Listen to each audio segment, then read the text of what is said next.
Good morning everyone. रसायन के कालांश रसायन विज्ञान की पाठशाला में एल्कोहल, फिनॉल व ईथर के अध्याय से आज मैं आपके समक्ष एक और नया कालांश लेके आया हूं। बच्चों, हमारा फिनॉल के रासायनिक गुणों का टॉपिक चल रहा था, जिसमें हमने पहला रासायनिक गुण फिनॉल की अम्लीय प्रकृति की चर्चा की थी। इसमें हमने जाना था कि फिनॉल अम्लीय होता है, क्यों होता है, इस बात की बच्चों में चर्चा की थी। आज के कालांश में बच्चों हम फिनॉल की कुछ और रासायनिक अभिक्रियाओं को लेके आए हैं, जैसे कि हम फिनॉल में एसाइलेशन, बेंजाइलेशन देखेंगे कि एसाइलेशन कैसे होता है, एसाइल ग्रुप किस प्रकार एंटर करता है। इसमें भी फिनॉल का अम्लीय नेचर की ही रिएक्शन है। मुख्यतः यह अम्लीय प्रकृति की रिएक्शन होती है, क्योंकि फिनॉलिक हाइड्रोजन रिप्लेस होता है। फिनॉलिक OH का हाइड्रोजन रिप्लेस होता है कौन कौन से में? ये बेंजाइलेशन, एसाइलेशन में। और ये रिएक्शन बच्चों एस्टरिफिकेशन भी बोल सकते हैं। हम क्या बोल सकते हैं? एस्टरिफिकेशन भी बोल सकते हैं, क्योंकि इनमें जो प्रोडक्ट बनता है वो एस्टर बनता है। एक अम्लीय प्रकृति की जिसमें फिनॉल का हाइड्रोजन इन्वॉल्व होता है, OH बंध का हाइड्रोजन इन्वॉल्व होता है।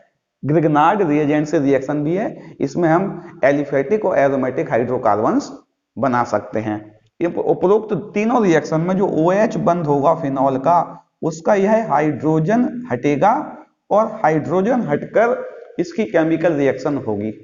ठीक है ना? इसमें और रिएक्शन विद ग्रिग्नार्ड रिएजेंट में ये जो दो रिएक्शन है, इसमें फिनॉल का जो बेंजीन रिंग में OH बॉन्ड है, यह पूरा OH बॉन्ड ब्रेक होगा, अर्थात इसका OH हटेगा तो निश्चित ही है न्यूक्लियोफिलिक सब्स्टिट्यूशन होगी, क्योंकि बेंजीन में न्यूक्लियोफिलिक सब्स्टिट्यूशन रिएक्शन होती नहीं है बच्चों आसानी से। इसलिए जब यह होगी तो हाई टेम्परेचर पर होगी। उपरोक्त दोनों रिएक्शंस जो होंगी, जिंक डस्ट और अमोनिया से रिएक्शन होगी, तो ये अधिक तापमान पर होगी। इसमें तापमान अधिक होगा, हीट करना पड़ेगा, तब जाके इसमें न्यूक्लियोफिलिक सब्स्टिट्यूशन होगा, अर्थात OH हटेगा। कुल मिला के इसमें न्यूक्लियोफिलिक सब्स्टिट्यूशन होगा, इसमें OH हटेगा। ठीक है ना? कैसे रिएक्शन होती है, क्या केमिस्ट्री है, सभी तरह की बातों को बच्चों आपको बताया जाएगा। वो बातें भी बताई जाएंगी जो केवल और केवल आपकी बोर्ड परीक्षा में आनी है। इसके साथ साथ प्रतियोगी परीक्षाओं के कुछ क्वेश्चन भी इसमें डाल दिए जाएंगे। आइए, रसायन विज्ञान के इस खूबसूरत से चैनल में मैं आनंद कुमार सरबरिया अपने सभी साथी व्यूअर्स बच्चों के साथ आज की नई हेडिंग लगाने जा रहे हैं। फिनॉल में एसाइलेशन और बेंजाइलेशन की बात करते हैं। सबसे पहले हम देखते हैं फिनॉल में एसाइलेशन। क्या देख रहे हैं भाई? एसाइलेशन का मतलब होता है जो एसाइल ग्रुप है RCO, इसका एंटर होगा, मतलब यह ग्रुप कहीं ना कहीं जुड़ेगा, हाइड्रोजन को रिप्लेस करेगा। क्योंकि यह रिएक्शन फिनॉल की एस्टरिफिकेशन भी कहलाती है। क्या कहलाती है भाई? एस्टरीकरण की अभिक्रिया भी कहलाती है।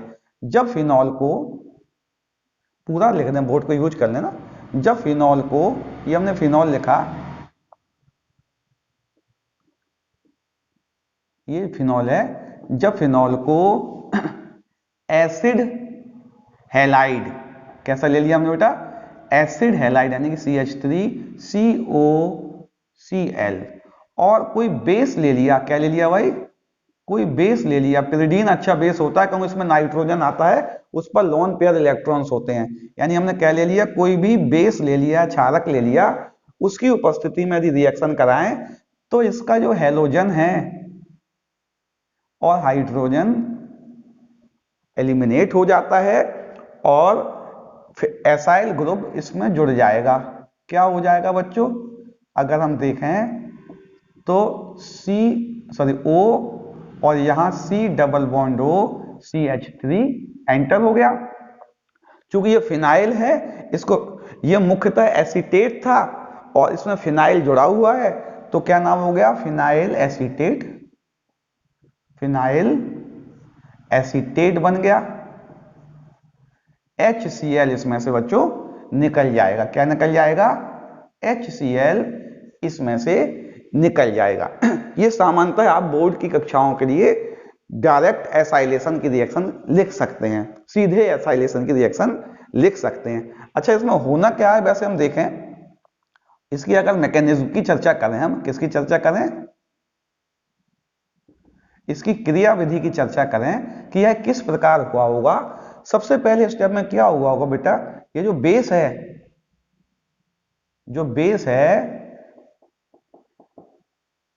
जैसे हमने लिखा है बेस है, यह क्या करेगा, यह हाइड्रोजन कहीं दिखता है, उस हाइड्रोजन को अपनी तरफ अट्रैक्ट करने का प्रयास करता है। क्योंकि हाइड्रोजन एसिड का कैरेक्टरिस्टिक होता है, तो यह इससे कहेगा क्यों भाई मेरे साथ चलोगे, ये तुरंत चलने को तैयार रहता है। ये तो कहता है भाई मैं तो आप मुझे क्या दिक्कत है, मैं तो आपके साथ तुरंत हो लूंगा, क्योंकि ये तो प्लस लेना, ये तो प्लस पे रहना चाहता ही है। तो यह क्या करेगा, बेस जब आएगा तो यह हाइड्रोजन H प्लस के रूप में एलिमिनेट हो जाएगा, यहां से H प्लस निकल जाएगा और फिनॉक्साइड आयन बनेगा। क्या बनेगा भाई, फिनॉक्साइड आयन बनेगा। इस ऑक्सीजन पर माइनस चार्ज आ गया। इस फिनॉक्साइड आयन पर क्या होगा बच्चों, ये जो हमारा एसिटाइल हैलाइड्स था CH3 C double bond O Cl, ये जो एसिटाइल हैलाइड था, इस एसिटाइल हैलाइड का ये वाला जो बॉन्ड है यह ब्रेक होगा और इस कार्बन पर प्लस और इस ऑक्सीजन पर माइनस चार्ज आ जाएगा। ये ऑक्सीजन तो इसका इंतजार ही कर रहा था कि कोई पॉजिटिव टर्मिनल मिले, तुरंत जाके हम उस पॉजिटिव टर्मिनल पे ऐड हो जाएं। ये ऑक्सीजन माइनस था, इस पे भी चार्ज ऐसा ही दिखा दे रहा हूं मैं, C डबल बॉन्ड O और यहां पे Cl, और इस कार्बन पर प्लस चार्ज आ गया, सिंगल बॉन्ड O पे आ गया माइनस चार्ज। यही है ना, क्या है भाई, इस पे माइनस आएगा, इस पे प्लस आएगा, और ये प्लस सेंटर इससे जाके, ये प्लस सेंटर इससे जाके क्या होगा, ऐड हो जाएगा। किससे, इस ऑक्सीजन से ये पॉजिटिव कार्बन सेंटर जाकर ऐड हो जाएगा। आगे क्या होगा भाई, ऑक्सीजन पर अब नेगेटिव चार्ज है, यह चाहता नहीं है माइनस रहना, यह चाहता है स्टेबल होना। यह क्लोरीन से कहेगा भाई तू इलेक्ट्रॉन लेगा क्या मेरे, और क्लोरीन तो बच्चों बहुत अच्छा लिविंग ग्रुप है, यह तुरंत अगर इसको नेगेटिव चार्ज मिले तुरंत न्यूक्लियस को छोड़कर बाहर निकलना चाहता है। तो ऑक्सीजन अपने इलेक्ट्रॉन को क्लोरीन को प्रोवाइड करा देगा, कहां से, ये कार्बन को देगा, कार्बन क्लोरीन को दे देगा, और यहां से Cl माइनस, एक CH3 रह गया ना बच्चों इसमें, हाँ यहाँ पे एक CH3 रह गया ना, CH3, ये इसका CH3 था ना, इसमें से Cl माइनस बाहर निकल जाएगा, और जो फाइनल प्रोडक्ट बनेगा, फाइनल प्रोडक्ट बनेगा OC double bond O CH3। तो ये इसकी मैकेनिज्म है बच्चों। इसमें क्या हो रहा है, पहले स्टेप में बेस ने प्रोटॉन खींचा, और Cl निकलेगा कैसे बच्चों, ये भी आपको याद रखना है, क्योंकि ये जो प्रोटॉन आया था ये इस पे अटैक करेगा, है ना, और ये HCl की फॉर्म में निकलेगा। पहले स्टेप में क्या होगा, बेस ने प्रोटॉन खींचा, फिनॉक्साइड आयन बनाया, क्या बनाया भाई, फिनॉक्साइड आयन बनाया। इस फिनॉक्साइड आयन पर एसिटाइल क्लोराइड्स ने अटैक किया, और अटैक करने के बाद इस पे जुड़ गया। क्योंकि ये स्थिति इस ऑक्सीजन के लिए सही नहीं थी, इसने अपना इलेक्ट्रॉन कार्बन के माध्यम से क्लोरीन को दे दिया और अपने में डबल बॉन्ड बना लिया और प्रोडक्ट बना लिया। अब सारी मैकेनिज्म बच्चों जो एसाइलेशन और बेंजाइलेशन की हैं वो इसी तरह होंगी। इसको हम क्या करेंगे, ये जो यहाँ पे ये Cl था इसको हम X मान लेंगे बस केवल, यानी मेन हम याद रखेंगे, मेन हमें चर्चा करनी है RC डबल बॉन्ड O, ये कॉमन रहेगा। यहां पे चेंज होने वाला है यहां पे चेंज होने वाले, या A लिख दें, A भी लिख सकते हैं ना, कुछ भी लिख सकते हैं यहाँ पे हम। नंबर दूसरी रिएक्शन पढ़े हम, पहली रिएक्शन हो गई है एस्टर बन गया, ये देखा जाए तो क्या बन गया, एस्टर बन गया है। अच्छा इसको और देखें, एसाइलेशन की एक दूसरी मेथड भी है। अभी हमने एसाइल हैलाइड से रिएक्शन कराई थी, अब हम एसिटिक एनहाइड्राइड से रिएक्शन करा दे। किससे बच्चों, एसिटिक एनहाइड्राइड CH3CO और यहाँ पे OCOCH3, यह कहलाता है एसिटिक एनहाइड्राइड, एसिटिक एनहाइड्राइड। होना क्या है, अगर आप इससे और इसका कंपैरिजन करें तो CH3CO तो कॉमन है, इसमें Cl था और इसमें CH3COO है, सब कुछ वही है, वैसे ही रिएक्शन होनी है, वैसे ही मैकेनिज्म होनी है। होना क्या है इसमें बच्चों, यहां जो प्रोडक्ट बनेगा, प्रोडक्ट भी वही बनना है अभी, OCOCH3, बस यहां पे बच्चों निकला था HCl, यानी ये जो H था वह Cl के साथ निकला था, अब वह H इसके साथ आ जाएगा, यानी क्या बनेगा, CH3COOH, एसिटिक एसिड निकलेगा। क्या निकलेगा, एसिटिक एसिड निकलेगा, बनेगा वही प्रोडक्ट फिनाइल एसीटेट। क्या बनेगा, फिनाइल एसीटेट। तो यह हो गया एसाइलेशन। इसमें क्या हुआ, एसाइल ग्रुप एंटर हुआ।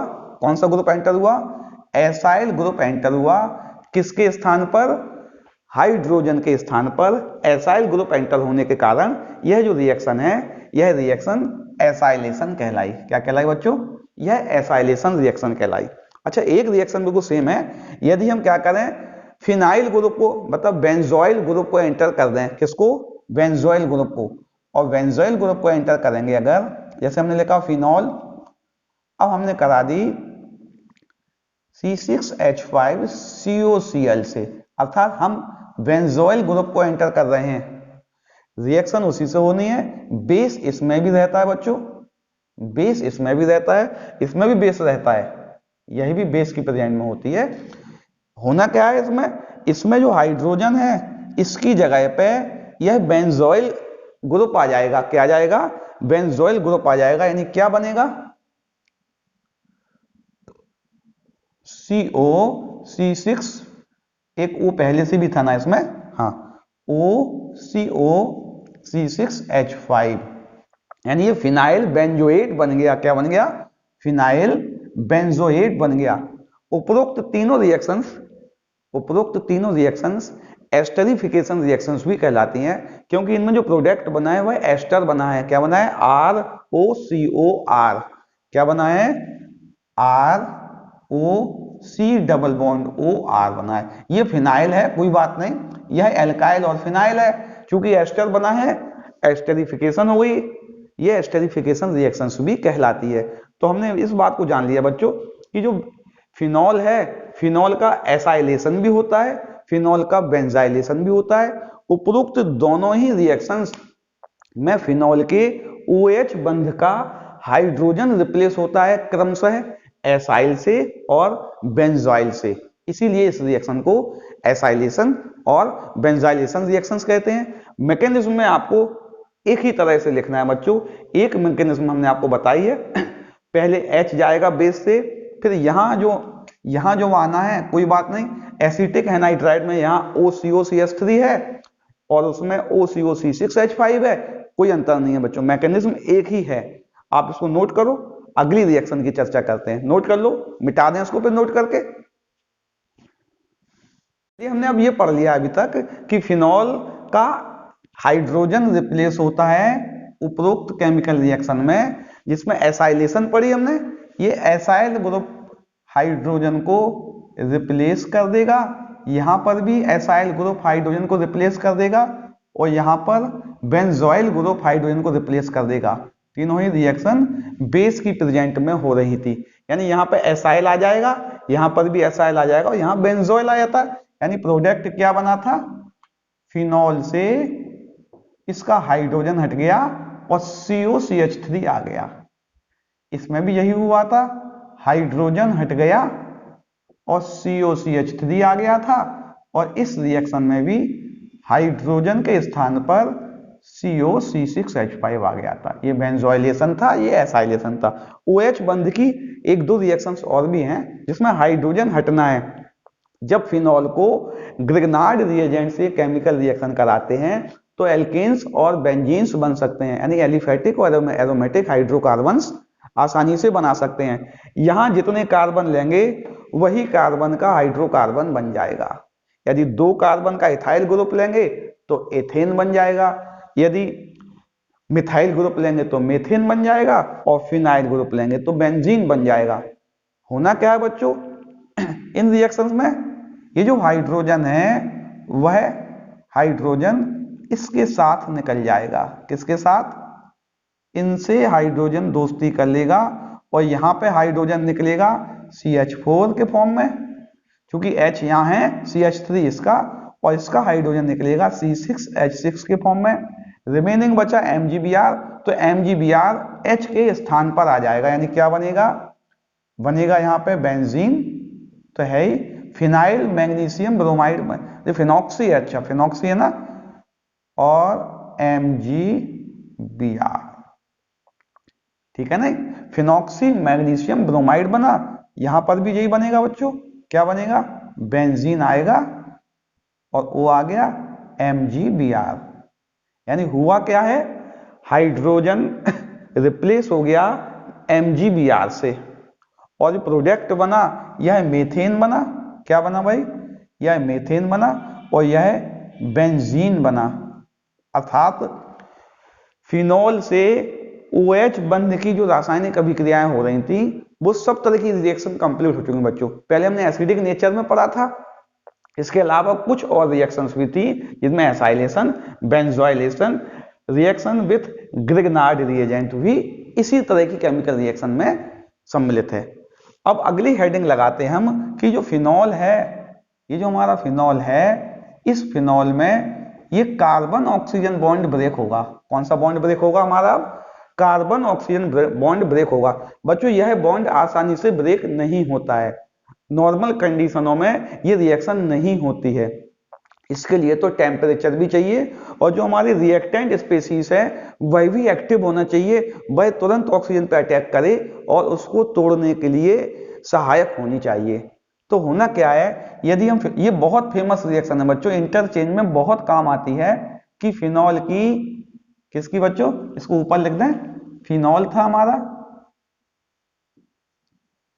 OH बंध में से यह वाला बॉन्ड ब्रेक होना है हमारा, यहां से ब्रेकिंग होना है फिनॉल की। ये बहुत फेमस रिएक्शन है, इसके बहुत क्वेश्चन आते हैं इंटरचेंज में। इसकी जिंक डस्ट से रिएक्शन करा दी और हीट भी करना पड़ेगा, बिना हीट के काम नहीं होना है।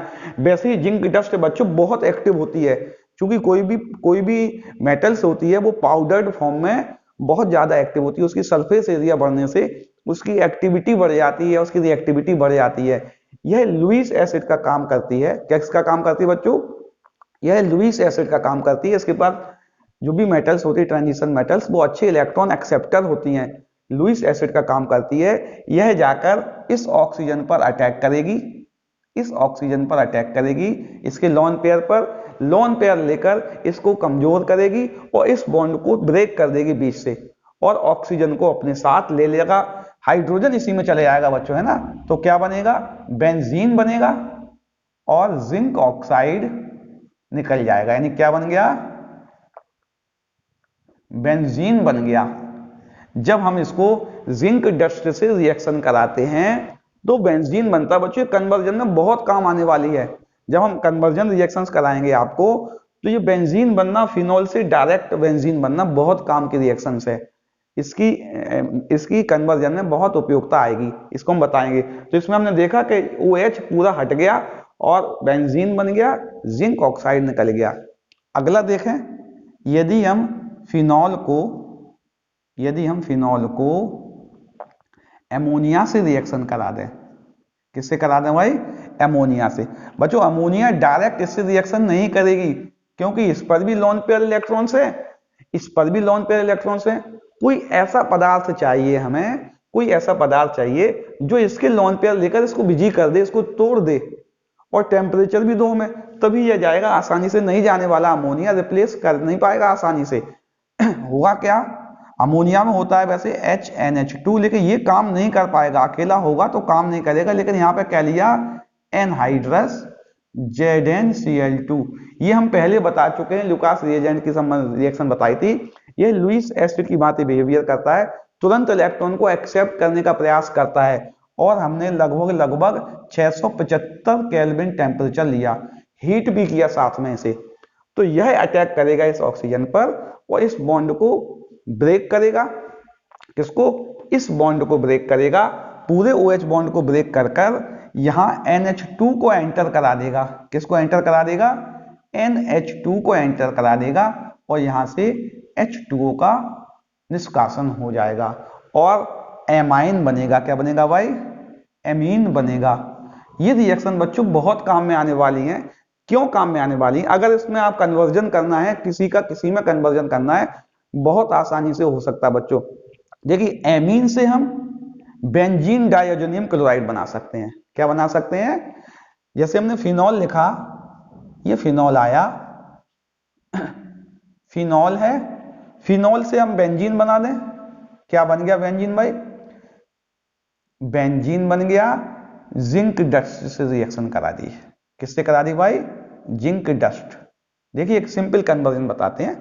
अब हमें वापस यहां आना है, एक लंबे रास्ते से घूमते हुए, लॉन्ग रास्ता लेंगे, उससे घूमते हम यहां पे आना। देखिए क्या करते हैं हम, इसकी एमाइन से अमोनिया से रिएक्शन करा दें ZnCl2 की उपस्थिति में, हमारा बन गया एमाइन। क्या बन गया भाई? एमाइन बन गया। आपका कन्वर्जन आ सकता है इस तरह के। एमाइन को हमने क्या किया? डायजोटाइजेशन करा दिया। हमने पढ़ा था डायजोटाइजेशन, ठीक है नहीं? किस किस से थी? NaNO2 और HCl से रिएक्शन थी। किसकी? इस एमाइन की। तो बेंजीन कोल्ड में थी। किस में थी? कोल्ड में थी। तो बेंजीन डाइअजोनियम क्लोराइड बन गया था। फेमस सॉल्ट था ये, बहुत काम में आने वाला है बच्चों, बहुत रिएक्शन सुनी है इसकी। इस बेंजीन डाइअजोनियम क्लोराइड को, इसको CuCN से, कॉपर साइनाइड से हम यदि रिएक्शन करा दें, तो कॉपर साइनाइड से जब रिएक्शन होगी तो साइनोबेंजीन बन जाएगा या बेंजीन नाइट्राइल बन जाएगा। क्या बन जाएगा भाई? Benzene nitrile. सभी रिएक्शन हम आपको बता चुके हैं, मैं तो एक शॉर्ट हिंट दे रहा हूं, बाद में कन्वर्जन कराऊंगा। इस बेंजीन नाइट्राइल का हम यदि हाइड्रोलिसिस करा दें, कंप्लीट, कैसा? कंप्लीट हाइड्रोलिसिस कराएंगे तो बेंजोइक एसिड बन जाता है। क्या बन जाता है बच्चों? Benzoic acid. इससे बेंजोइक एसिड बन जाता है। और बेंजोइक एसिड को थोड़ा साइड में लिख दें, बेंजोइक एसिड को यदि NaOH से रिएक्शन करा दे, इसका डीकार्बोक्सिलेशन करना है हमें, तो सोडियम बेंजोएट बनेगा। क्या बनेगा भाई? सोडियम बेंजोएट बनेगा। और सोडियम बेंजोएट को NaOH और CaO के मिक्सचर के साथ हीट करेंगे तो बेंजीन बन जाती है। देखिए, फेमस कन्वर्जन आ गया। आप यहां से यहां जा सकते हैं और किसी माध्यम से भी हम जा सकते हैं आगे। बेंजीन से आप कुछ भी बना सकते हैं। नाइट्रो बेंजीन बनाना है, नाइट्रेशन कर देंगे। क्लोरो बेंजीन बनाना है, हेलोजनेशन कर देंगे। बेंजीन सल्फोनिक एसिड बनाना है, बेंजीन सल्फोनिक एसिड भी बन जाएगा, इससे सल्फोनेशन कर देंगे। इससे बहुत से कंपाउंड्स बन सकते हैं बहुत आसानी से बच्चों।